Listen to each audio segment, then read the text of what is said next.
Boxing King Media in association with Boxro.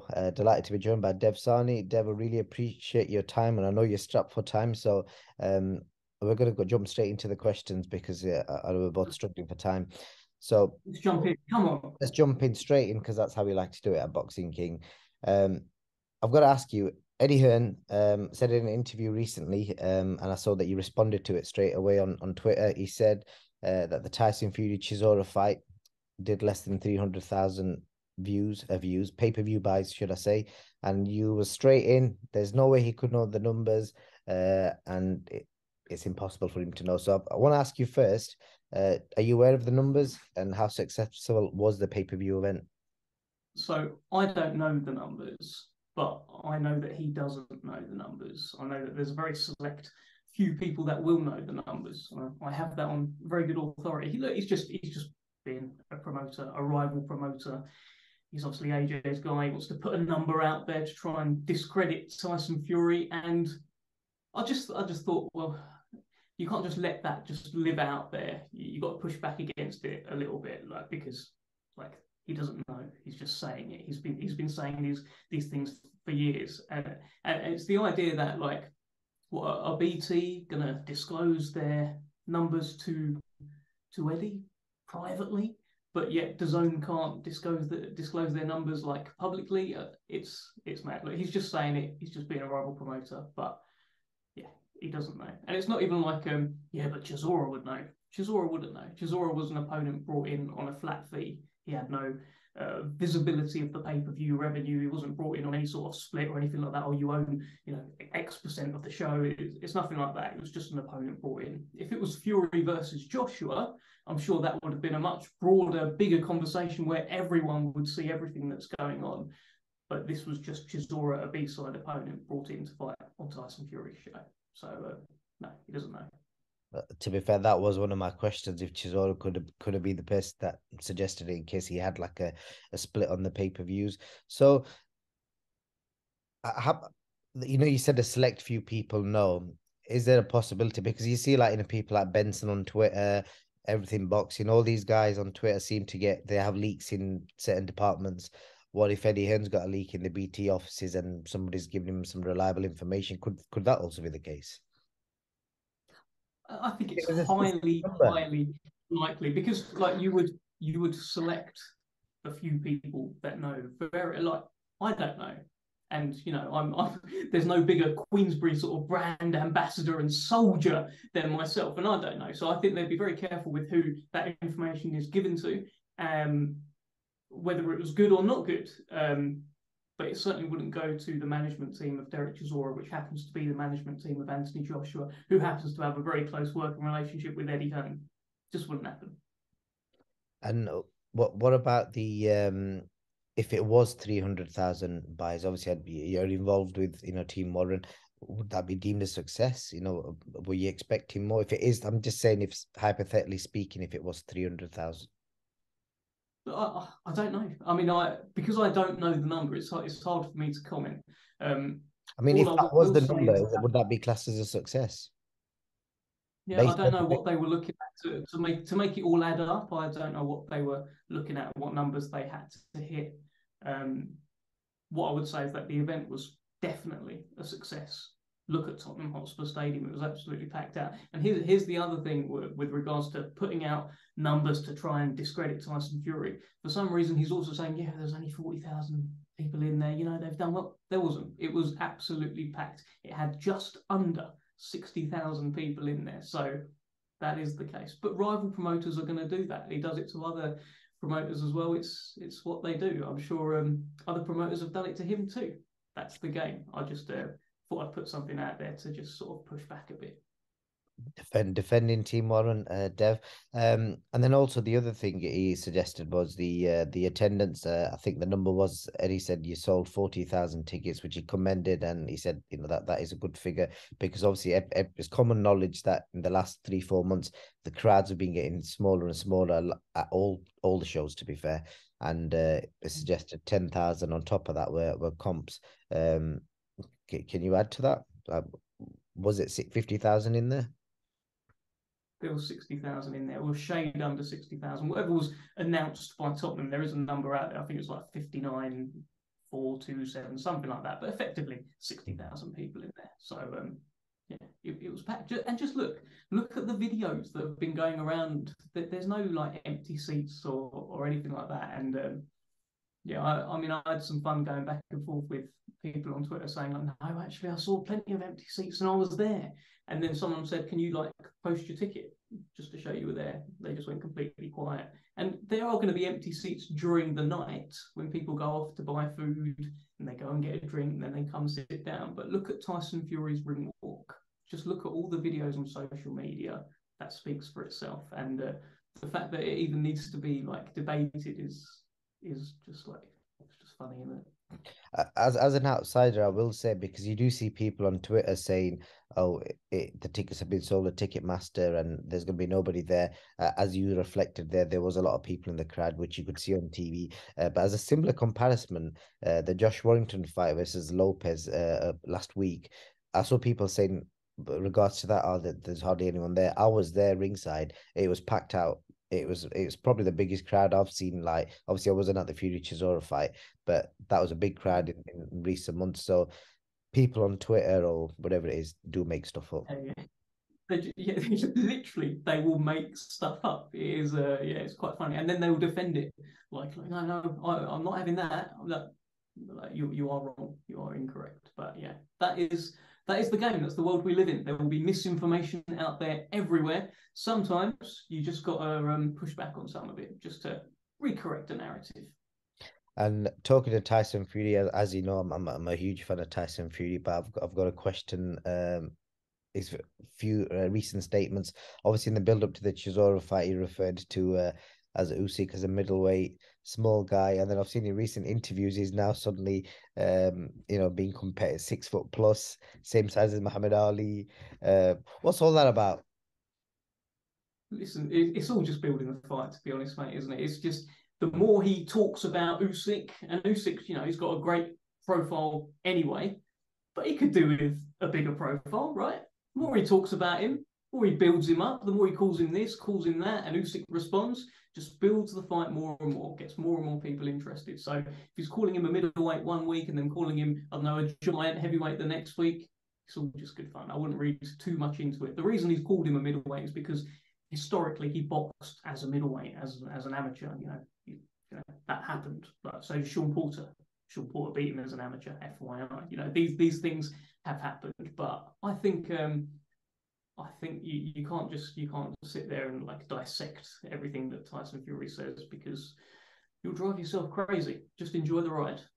That's actually a brilliant statement. That's actually very true, because if you dissect everything Tyson says, he'd be at it. Just enjoy it. Look, he's the greatest entertainer of our time, and he's the best heavyweight in the world, and he's a great talker, and he says a lot of funny things. So just go with it, enjoy it.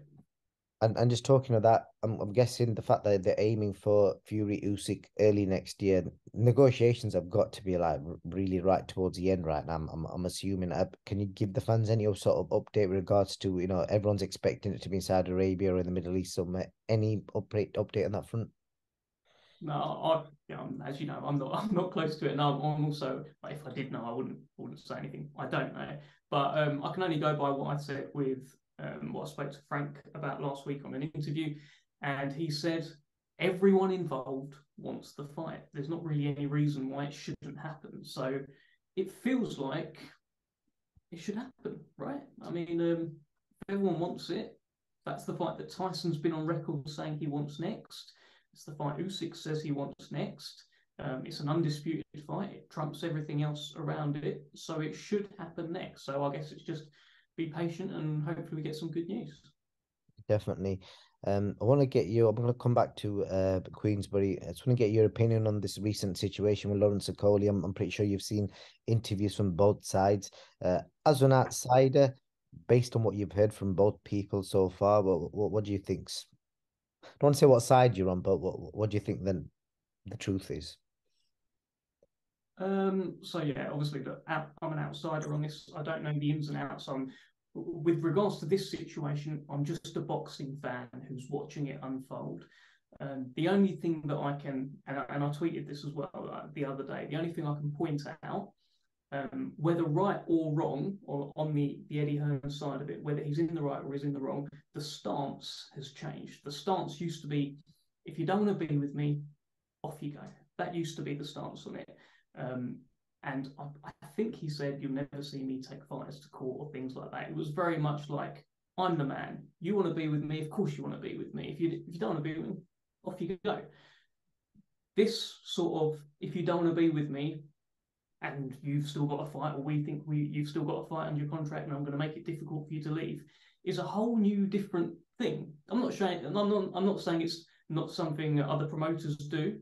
Sure, I'm sure a lot of promoters, if they think they've got a fighter under contract, they will fight tooth and nail to keep him. I'm just saying this is something very different to what we used to hear from Eddie Hearn. That's all it is there. Whether or not they've got him under contract, I don't know. I'm sure they will figure that out. But yeah, it's sad to see Lawrence Okoli, on the shelf, and hopefully he gets sorted soon. I think he'd be a big asset to any promotional company. He's an unbeaten world champion who knocks people out, is a future heavyweight. He would be in a great position, with the WBO if he steps up at heavyweight. He's got a lot of things going for him. He raps as well, writes books. I mean, he's a good person to have for any promotional company. So it's sad to see him sit out, and I'll be interested to see what happens next. Is there any possibility of Frank Warren putting a bid in for that fight? I don't know. I mean, all I'll say, I haven't heard anything, but I think he would be an asset to any promotional company in the world. Hence why, even though Eddie says that he's losing money on him, hence why he's dragging his feet, because he is a bit of a jewel in a crown, right? He's a world champion. He's got that belt. He's unbeaten. He's the guy that he's an Olympian that Eddie's taken from his debut to world title. So even though if you're saying, oh yeah, I'm losing money on you still don't want to let him go, really, because he can go even further and he can make an impression at heavyweight, which is the glamour division. So he's fighting tooth and nail to sort of keep hold of him. But the fact that he's having to fight, even if he wins, he's already lost, because it's a position that he's never had to go to before. And it just feels like even if you win, you lose in this one. Interesting. And quick word on Anthony Joshua looking for another coach. And obviously, he's had a lot of criticism on the fact that he's parted ways with Robert Garcia. And I know Robert Garcia has done an interview last couple of days where he's kind of indicated that AJ maybe kind of makes the rules and makes the decisions as to when he trains, etc. I'm just getting that view from the interview that he did with the Ellie Setback.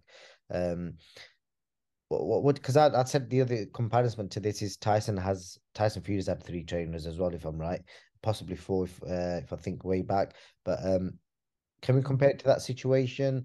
What do you make of it, or the fact that he's now back in America trialing at all these big name trainers? I think the America thing is cool. Go out there, see what's out there. I'm sure there's loads of great trainers. There's loads of great trainers in this country as well.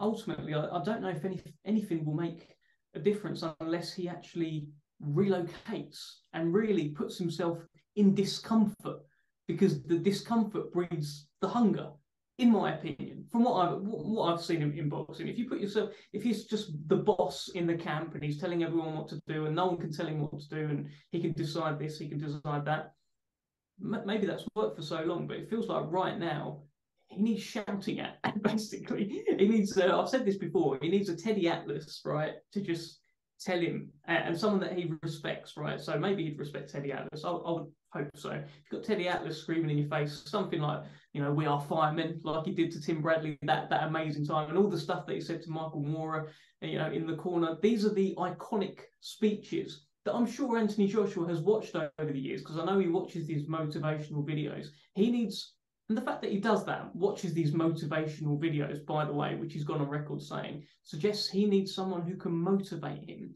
He needs someone who can really light a fire in him. Virgil Hunter would be all wrong, because he's a great coach for many, but he'd be sort of gently whispering to him in the corner and telling him tactics and stuff. I just think you need someone who can just really shout him down and light a fire in him. I don't know who that is, but I think he needs to relocate for it to happen and be a little bit uncomfortable to discover that hunger again. You mean like the Neil Warnock of boxing coaches?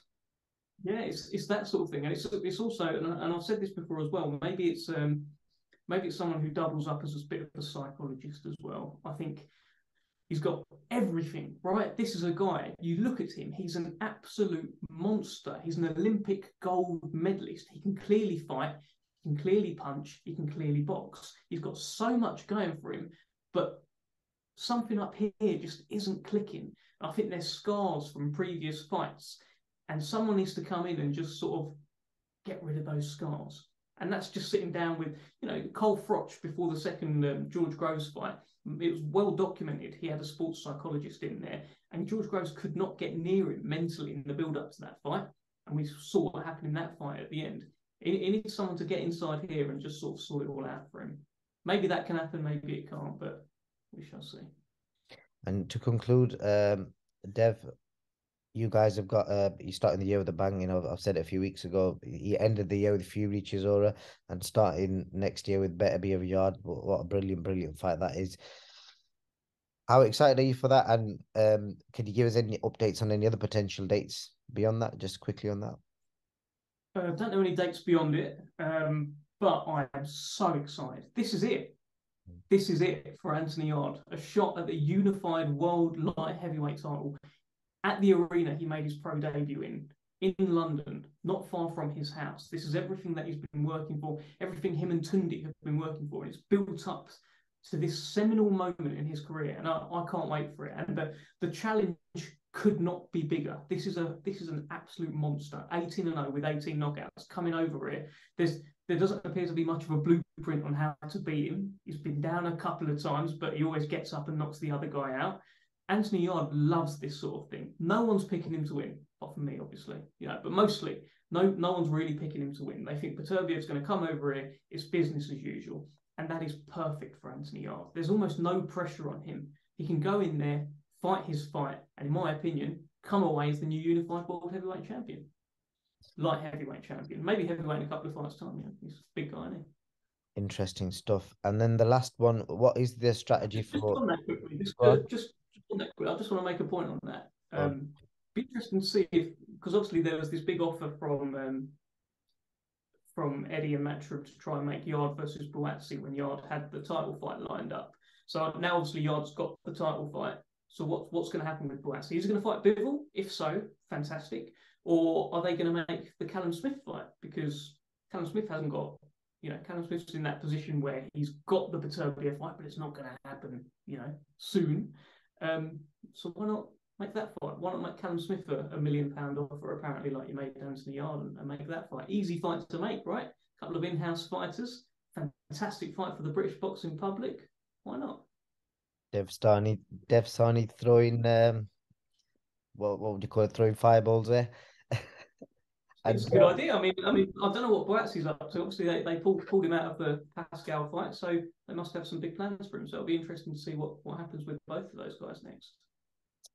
Definitely. The last thing I want to ask you, Dev, is obviously towards the end of this year, we started seeing George Warren a bit more on screen, and I'm sure you've seen the online feedback. People have kind of warmed him quite well. Comes across as a very smart, straightforward, straight talking guy. And obviously Francis, we've seen bits and bats of Francis as well, who comes across as a bit more like cheeky and a bit more blunt. So what's the plan for Queensberry next year? Is Frank going to take a back step? I know he's had some bad health recently as well. I hope he gets recovers over these bad back. So what is the plan going forward for 2020? The Frank, it's obviously just because of his back, so he's getting a lot of surgeries done. I'd imagine if he gets his back, where it should be, he'll be out there doing his thing again. I think George is more, it's happened out of necessity, really, because you do need a promoter doing this, and he's involved in everything as well. And I'd like to see him do more and more interviews and get out there. So I think he's a terrific asset that we've got at Queensberry, and he's the future of it, really. And Francis plays his role as well, and they've got a good thing together where, as you said, George is the straight talker, speaks so well, and you rarely see like any sort of negative feedback about him, and you rarely see any negative comments from other promoters or anything either. I think he's become one of the most respected figures in boxing right now. And Francis is, as you say, he's the cheeky chappy, but he's more than that as well. He's a fantastic manager as well. Look at someone like Carol Atoma, by the way, who he manages. This is a guy that's just boxed at Spurs, boxed at Wembley Stadium. He's back to box on an Anthony Yard undercard again, which he done on his debut as well. And since that, he's also a very good manager. So I think we've got good things going on with the Warrens. But ultimately, a fully fit Frank Warren should be at the helm and banging the drum. Yeah, but I look forward to it. Hopefully, see the new year, and also I'm hoping to get George Warren to make his Boxing King debut very, very soon. I'll catch you in the new year. Have a good Christmas and a new year. Have a good one, mate. Enjoy cold Bournemouth. Enjoy. Top man, thank you.